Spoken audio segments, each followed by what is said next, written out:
ની શરૂઆત કરીએ તો બ્રેકિંગ ન્યૂઝ મળી રહ્યા છે। લીંબડીના રણોલ ગામે મકાન અને વાનમાં આગની ઘટના સામે આવી હતી। એક બાળક સહિત 4 લોકોના મકાનમાં આગ લાગતા મૃત્યુ થયા છે। ડીઝલના કેન ઉતારતી વખતે આગ લાગ્યા હોવાનું અનુમાન છે। ત્યારે લીંબડી સુરેન્દ્રનગર પાલિકાની ફાયર ટીમ ઘટનાસ્થળે પહોંચી ગઈ છે।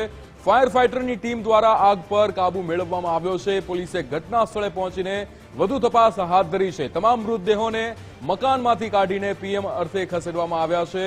ત્યારે લીંબડીના રણોલ ગામે મકાન અને વાનમાં આગ લાગવાની ઘટના સામે આવી છે।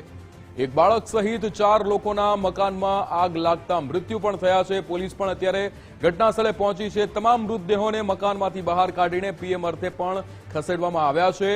ડીઝલના કેન ઉતારતી વખતે આગ લાગ્યા હોવાનું અત્યારે પ્રાથમિક તારણ સામે આવ્યું છે। વિવેક ડાંગરેચા આપણી સાથે જોડાઈ વિરેન ડાંગરેચા આપણી સાથે જોડાઈ ગયા છે। સંવાદદાતા વિરેન, જે રીતે લીંબડીના રણોલ ગામે મકાન અને વાનમાં આગ લાગવાની ઘટના સામે આવી છે, શું વિગતો?